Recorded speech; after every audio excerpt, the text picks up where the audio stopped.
আসসালামু আলাইকুম। Technique easy education থেকে স্বাগতম জানাচ্ছি। আমি আব্দুল মোমেন জুয়েল। আজকের পর্বে ছোট্ট একটা ম্যাথ আমরা সমাধান করব, যেটা সাধারণত সংক্ষিপ্ততে আসার সম্ভাবনাটা বেশি। প্রশ্নটা হলো, প্রমাণ করো যে ত্রিভুজের যে কোনো দুই বহিস্থ কোণের সমষ্টি দুই সমকোণ অপেক্ষা বৃহত্তর হবে। তাহলে এখানে আলোচনা করতে হবে দুইটা বহিস্থ কোণ নিয়ে, তিনটা না।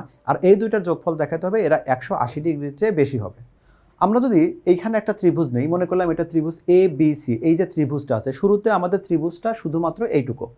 এই যে ত্রিভুজটা আছে, এই ত্রিভুজেরই আমরা যে কোনো দুইটা বহিস্থ কোণ যদি আমরা ক্রিয়েট করি, তাহলে সেই দুইটা বহিস্থ কোণের মানটা হবে 180 ডিগ্রি থেকে বড়। আমাদের এখানে সি কোণ এবং বি কোণ এই দুইটাকে ইনক্রিজ করা হয়েছে, অর্থাৎ এই যে বাহুটা আছে সেটাকে আমরা এ দিকে বৃদ্ধি করলাম। তাহলে এই পাশে আমাদের একটা বহিস্থ কোণ হলো, যে কোণটাকে আমরা এই পাশে লিখলাম। আর একটা আছে হলো আমাদের এই পাশে একটা কোণ আছে এসিই, যেটা আমাদের এই কোণ নির্দেশ করছে। এই দুইটার যোগফল 180-র চেয়ে বড় হবে। সেটা কত হবে সেটা ব্যাপার না, বাট 180-র চেয়ে বড় হবে। আমরা যদি এটা নোট থেকে দেখে নেই, প্রথমে আমরা নর্মালি জাস্ট কিছু সংখ্যা দিয়ে বা কিছু অক্ষর দিয়ে আমরা প্রশ্নটা বুঝে নেই। এই যে ছবিটা ওইখানে ছিল, সেই ছবিটা আমি এখানে আলাদা করে আঁকলাম। এ বি সি একটা ত্রিভুজ আছে, এখানে যে কোনো আমাদের দুইটা বহিস্থ কোণ লাগবে।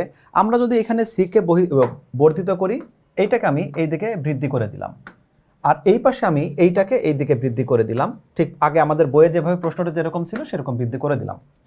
আমাদের ত্রিভুজ যেটা আছে, আমি জাস্ট বোঝার সুবিধার্থে এখানে আমি এই যে অ্যাঙ্গেলটা আছে, এই অ্যাঙ্গেলের যে মানটা আছে সেটাকে ছোট হাতের এক্স দ্বারা প্রকাশ করলাম।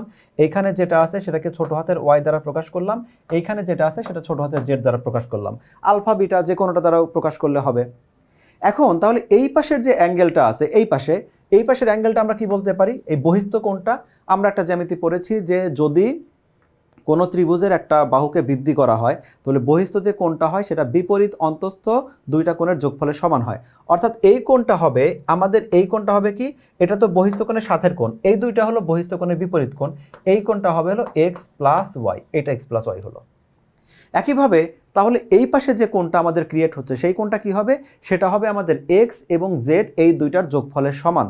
এইটার বিপরীতে তাহলে আছে, এইটাকে আমরা লিখতে পারি এক্স প্লাস, এটা হলো এটা হলো এক্স প্লাস ওয়াই।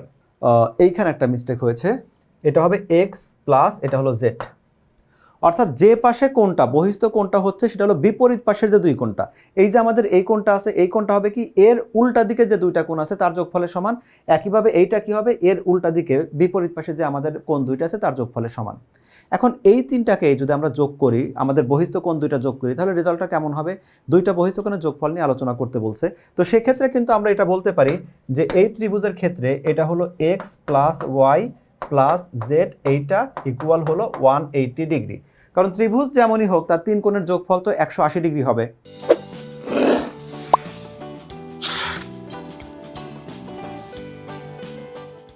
তাহলে এইটাকে আমরা বহিস্থ কোণ যে দুইটা আছে, বহিস্থ কোণ দুইটাকে যদি আমি আলাদা করে যোগ করি, তাহলে এখানে লিখতে পারি যে বহিস্থ দুইটা কোণ, এই যে কোণটা আছে, আমি এখানে কোনো অক্ষর লিখি নাই, সরাসরি আমি অ্যান্সার লিখছি। যেহেতু এই কোণটার মান কত, এটা হলো এক্স প্লাস জেড প্লাস আমাদের এই বহিস্থ কোণ যেটা আছে সেটার মান কত, এক্স প্লাস ওয়াই।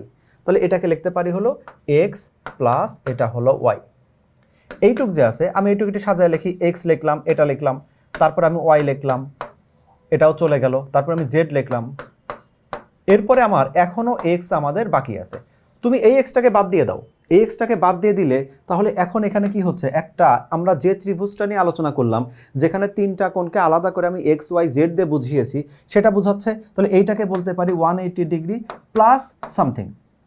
এক্স এর ভ্যালুটা যাই হোক, প্লাস সামথিং। তো তাহলে ব্যাপারটা কি দাঁড়াচ্ছে, তিনটা আমাদের বহিস্থ যে দুইটা কোণ আছে, এইটা হলো বহিস্থ দুইটা কোণের যোগফল। সেই যোগফলটা আমাদের 180 ডিগ্রি প্লাস সামথিং হচ্ছে, তার মানে 180 ডিগ্রি সে এটা বেশি আছে। এই কথাগুলো আমরা সরাসরি আমাদের বইয়ে যেভাবে লিখেছি সেটা তোমাকে একবার জুম আউট করে দেখাই। প্রথমে হলো আমরা বিশেষ নির্বাচনটা করে নিলাম যে আমাদের ত্রিভুজ এবিসি আছে। ত্রিভুজ এবিসিকে আমরা দুই পাশে, বিসি বাহুকে দুই পাশে আমি বর্ধিত করলাম। সি থেকে আমি ই পর্যন্ত বর্ধিত করলাম, বিকে আমি এফ পর্যন্ত বর্ধিত করলাম। তুমি চাইলে এখানে অ্যারো চিহ্ন দিতে পারো, না দিলেও সমস্যা নাই। এখন এই পাশে যে কোণটা হলো আর এই পাশে যে কোণটা হলো, এই দুইটার যোগফল 180 ডিগ্রির বেশি, সেটা আমাকে প্রমাণ করতে হবে। এভাবেই আমরা লিখব। ওইখানে যেমন এক্স ওয়াই জেড ধরে লিখছি, ওটা না লেখাই ভালো, আমরা সরাসরি বিস্তারিত এইভাবে লেখা শুরু করব। তাহলে প্রথম পার্টটা কি হচ্ছে, প্রথম পার্টটা আমরা ছবির সাথে মিলিয়ে নেই। প্রথম পার্টটা হলো এইসি, এই অ্যাঙ্গেলটা এইসি কোথায় আছে, আমাদের এইসি কোণটা হলো এখানে এসিই, এসিই হলো এই কোণটা। তো এসিই কোণটা যেটা হবে সেটা হবে তার অপোজিট পাশে যে দুইটা কোণ আছে সেই দুইটা কোণের যোগফলের সমান। এইখানে কোণটা হবে আমাদের এই এ এবং আমাদের এই বি, এটা দুইটা লিখে নিল যে এ এবং বি, এটা লিখে নিলাম। একইভাবে আমাদের তো আলোচনা করতে হবে এই পাশের কোণটা নিয়েও। এই পাশের কোণটা নিয়ে যদি আলোচনা করি, এই কোণটার নাম কি? A B F. A B F, সেই এ বি এফটা কত হবে? এ প্লাস সি, কারণ এই বি কোণের এই উল্টা পাশে আছে এ এবং সি, তাহলে সেটা লিখে দিলাম আমরা এ এবং সি। তাহলে এখন এই যে সমীকরণ 1 এবং 2 ক্রিয়েট হলো, এই দুইটাকে যদি আমি যোগ করি অর্থাৎ এসিই, আমি এটা লিখে নিলাম। এই দুজনের যোগফল কত হবে সেটাই তো আমাকে চেক করতে হবে। কি চেক করতে হবে? এটা 180 ডিগ্রি চেয়ে বেশি হয়। এসিই, এসি এর ভ্যালুটা কত? এ প্লাস বি, এসি ভ্যালুটা বসাইছি। বি কোণের অর্থাৎ এ বি এফ, এইটার ভ্যালুটা কত? এ প্লাস সি, এটা আমরা বসিয়ে দিলাম এ প্লাস সি। তুমি এখানে রিঅ্যারেঞ্জ করে লিখতে পারো, পরের লাইনে যে A plus B plus C plus A extra আছে সেভাবে লিখতে পারো, অথবা ওরা যেটা করলো আলাদা করে দেখানো ট্রাই করলো যে ত্রিভুজ এ বি সি এর এই যে তিনটা কোণ, ত্রিভুজ এ বি সি এর যে আমাদের তিনটা কোণ আছে, এই তিনটা কোণের যোগফল তো 180। তার মানে এই যে দুইটার যোগফল, তাহলে এইটা এইটা এইটা এই তিনটা মিলে হলো আমাদের 180, আর এর সাথে হলো এটা আমাদের এক্সট্রা রয়ে গেল 180 প্লাস সামথিং, মানে ওটা তো 180-র চেয়ে বেশি হবে। সেই জন্যই বললাম এইটা যেহেতু 180-র সাথে কিছু যোগ করলে তবে এই দুজনের যোগফলের সমান হয়, অর্থাৎ আমাদের এই সি কোণ আর বি কোণের যে বহিস্থ কোণ আছে সে দুইটার যোগফল হবে 180 ডিগ্রি অপেক্ষা বৃহত্তর। এই প্রশ্নগুলো অনেক ছোট, অনেক সাধারণ এবং অনেক খুব সহজেই বোঝা যায়, কিন্তু এই ছোটোখাটো প্রশ্নগুলো আছে এগুলোই সংক্ষিপ্ততে দিবে। সো এগুলো অবহেলা না করে একটু ভালো করে প্র্যাকটিস করো, অন্তত 2-1বার ভালো করে প্র্যাকটিস করলে পরীক্ষায় ভালোভাবে রিপ্রেজেন্ট করতে পারবে। তোমাদের জন্য প্রয়োজনে আরও সকল সংক্ষিপ্ত প্রশ্ন নিয়ে হাজির হব অন্য একটা ক্লাসে। আজকের মতো এখানেই শেষ করছি। আল্লাহ হাফেজ।